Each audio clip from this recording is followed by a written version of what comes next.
प्रश्नावली 3.1। प्रश्नावली तो 3.1 में आपको रैखिक समीकरण बनाने और उनको ग्राफीय विधि द्वारा हल करना है। देखो पहला सवाल दे रखा है इसने, कक्षा 10th में 10 विद्यार्थियों ने एक गणित की पहेली में भाग लिया। यदि लड़कियों की संख्या लड़कों की संख्या से 4 अधिक हो तो प्रतियोगिता में भाग लिए लड़कों और लड़कियों की संख्या ज्ञात कीजिए। तो सबसे पहले मान लिया अपन ने, माना लड़कों की संख्या बराबर x और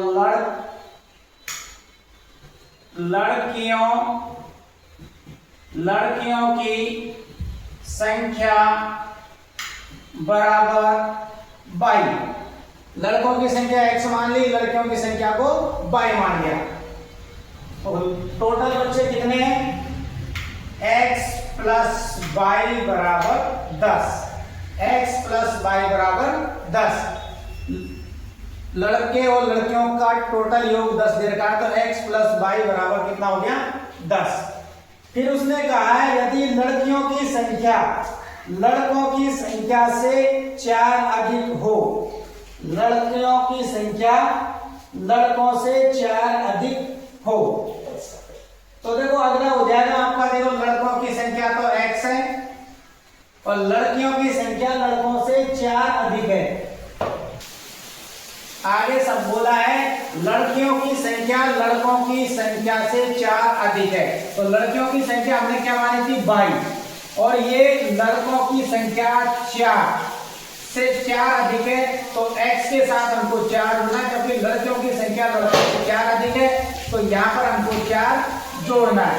तो ये तो समीकरण 1 हो गई और ये समीकरण नंबर 2 हो गई। अब देखो सबसे पहले मैंने ये कर दिया y बराबर, पक्षांतरण कर दिया x का, तो ये हो गया 10 माइनस, या फिर x का मान कैसे भी कर सकते हैं। तो ये यहाँ सबसे पहले देखो y का पक्षांतरण कर लिया हमने, y का पक्षांतरण इधर करेंगे तो ये हो गया x बराबर 10 माइनस y। अब हमको यहाँ y के मान रखने हैं, y के मान सर्वप्रथम जैसे 0 रखते हैं, x के मान ज्ञात करने हैं तो y बराबर 0 रखेंगे तो ये हो गया 10 माइनस 0, तो x का मान कितना आ गया आपका? 10। जैसे y बराबर रख दिया तो हमने 0 के बाद में 1 रख दिया, तो x बराबर कितना हो जाएगा? 10 माइनस 1, तो x का मान कितना आ गया आपका? 9। अब y का मान हमने जैसे मान लो 2 रख दिया या 3 रख दिया, तो x बराबर कितना हो जाएगा? 10 माइनस 2, तो x का मान कितना आ गया आपका? 8। अब इसकी आपको यार टेबल बना लो, इस समीकरण की ये हमने टेबल बना ली। ये ऊपर x है नीचे y है। सबसे पहले y का मान हमने 0 रखा था, तो x का मान कितना आया था? 10। y का मान हमने 1 रखा तो इसका x का मान कितना आया? 9। y का मान 2 रखा तो x का मान कितना आया? 8। अब इसमें देखो x बराबर इधर पक्षांतर करेंगे तो ये हो गया y minus 4, y minus 4। y बराबर सबसे पहले हमने 0 रखा, तो x का मान हो जाएगा आपका y माइनस 0, तो y का मान 0 रखना है, तो यहाँ पर 0 माइनस 4, तो x का मान आ जाएगा आपका माइनस का 4। फिर y बराबर जैसे हमने इसमें 1 रखा, तो x बराबर आ जाएगा 1 माइनस 4, तो x का मान आ गया माइनस का 3। फिर y बराबर हमने जैसे यहाँ रखा 2, तो x बराबर आ जाएगा 2 माइनस के 4, तो x बराबर कितना आ गया? माइनस का 2। तो इसकी भी सारणी टेबल बना लो। इसकी टेबल बन गई, देखो ये ऊपर x का मान लिखना है यहाँ पर और नीचे y का। सबसे पहले y का मान हमने 0 रखा तो x का मान आया माइनस का 4, y का मान हमने 1 रखा तो x का मान आया माइनस का 3, y का मान हमने 2 रखा तो x का मान आया माइनस का 2। अब इसका हमको क्या ग्राफ बनाना है। ग्राफ को बनाना पैमाना मानना होता है, तो ये तो होता है आपका x अक्ष, ये होता है y, और ये x1 और ये y1, ये आपका केंद्र बिंदु होता है। x के जितने भी प्लस के मान होते हैं वो इस लाइन पर आते हैं, x के माइनस वाले मान इधर आएंगे, y के प्लस वाले मान इस ऊपर की तरफ आते हैं, y के माइनस के मान नीचे आते हैं। सब पैमाना मानना आपको, पैमाना मानते हैं। देखो जैसे अपने ग्राफ में x अक्ष पर एक खाना बराबर 1 इकाई, इसी प्रकार बाई अक्ष पे भी मानना आपको, बाई अक्ष पर एक खाना बराबर एक इकाई। ग्राफ में जो चौखाने वाली लाइन होती है उसको हम बोलते हैं खाना, तो उसको एक इकाई मान लिया। अब सबसे पहले देखो हमारे पास में इसका ग्राफ बनाते हैं, इस वाले समीकरण का x का मान या गिनती इनको देखो 1 2 3 4 5 6 7 8 और ये 9 और ये 10। आपको इन दोनों टेबलों में देखना है सबसे बड़ी संख्या कौन सी है। सबसे बड़ी संख्या होगी उतनी ही आपको गिनती लिखनी है। ऊपर 1 2 3 4 5 6 7 और 8 और 9 और 10। इसी प्रकार इधर -1 -2 -3 -4 -5 -6 -7 और इधर -8 -9 -10।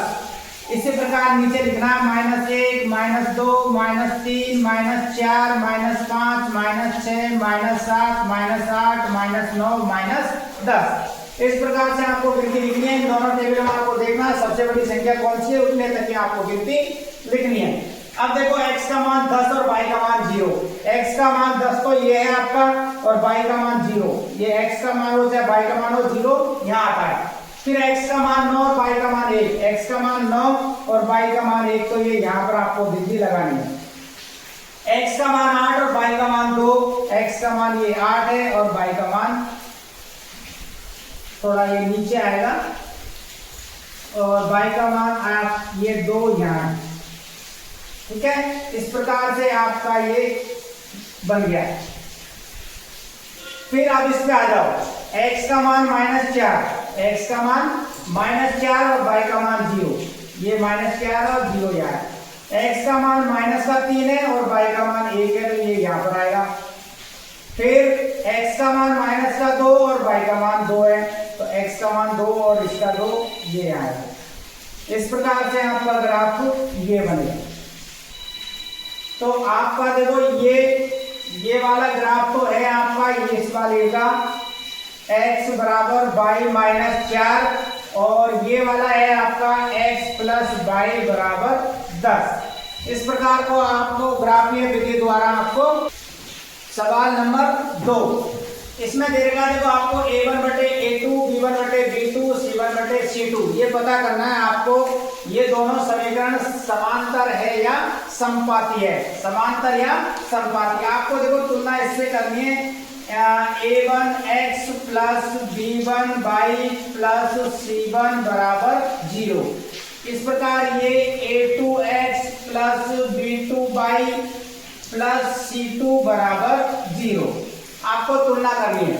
यानी हमारा a1 का मान ये है, b1 का मान ये है और c1 का मान ये है।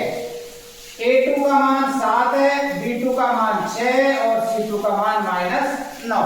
तो देखो मैंने ये लिख दिया a1/a2। a1 का मान कितना है आपका 5, a2 का मान कितना है 7। इसी प्रकार देखो b1/b2। b1 का मान है आपका -4, b2 का मान है आपका 6। c1/c2। c1 का मान आपका 8 है और c2 का मान है -9। तो देखो ये हमारे पास में ये बराबर नहीं है। a1/a2 ये बराबर नहीं है b1/b2 के, तो ये लगाना चिन्ह। और b1/b2 भी बराबर नहीं है c1/c2 के, यानी कि ये आपस में कोई सी भी बराबर नहीं है। दी गई रेखीय समीकरण बिल्कुल एक बिंदु पर प्रतिच्छेद करती है, एक बिंदु पर प्रतिच्छेद करती है। अगर ये तीनों ही बराबर नहीं है तो ये कौन सी रेखा होगी? प्रतिच्छेदी रेखा। प्रतिच्छेदी रेखा होगी, ना तो वो समांतर होगी ना वो समपाती होगी। तो पहले वाले सवाल में आपको ये करना है, तो ये रेखा कौन सी है? ना तो समांतर है ना ये समपाती है। तो ऐसे ही आपको दूसरे सवाल में सारे सवाल ज्ञात करने, हल करने। वही b1/a1/a2। सवाल नंबर 2 देखो, सवाल नंबर 2 में हमने समांतर और समपाती पता किया था। a1/a2 b1/b2 और c1/c2 C2 से। अब सवाल नंबर 3 में आपको ये समीकरणों को ये बताना है ये संगत है या असंगत है। देखो ये आपका मान किसका हो गया A1 का। A1 बराबर कितना हो गया 3 और B1 बराबर कितना है 2 और C1 बराबर कितना है आपका -5। इसको पक्षांतर कर लो ऐसे 3x प्लस में 2y और ये इधर आएगा तो माइनस में हो जाएगा बराबर 0। इसी प्रकार इसको पक्षांतर कर लो 2x - 3y - 7 बराबर 0। अब ये यहाँ पर देखो A2 का मान 2 है, B1 का मान है -3, B2 का मान और C2 का मान कितना है -7। अब वही अपन को ये करना है देखो A1 बटे A2 बराबर B1 बटे B2 बराबर C1 बटे C2। A1 का मान 3 है बटे में A2 का मान 2 है, B1 का मान 2 है और B2 का मान -3 है, C1 का मान -5 है और C2 का मान -7 है। माइनस से माइनस हट गया तो ये हो गया 5 बटे में 7। अब देखो A1 बटे A2 ना तो B1 बटे B2 का बराबर है ना C1 बटे C2 का बराबर है, यानी ये कोई सा भी आपस में बराबर नहीं है। अगर ये तीनों आपस में बराबर नहीं है तो ये कौन सी समीकरण है संगत समीकरण। कौन सी हो गई संगत समीकरण होगी। अगर इसमें से ये दोनों बराबर होते A1 बटे A2 और B1 बटे B2 तो फिर ये कौन सी हो जाती असंगत हो जाती। तो ये कौन सी समीकरण है ये दोनों अपन ने हल कर दिया। ऐसे ही सारे समीकरणों को आपको A1 बटे A2 B1 बटे B2 C1 बटे C2 के मान ज्ञात करने और उनको ये देखना है वो संगत है या असंगत है। ठीक है।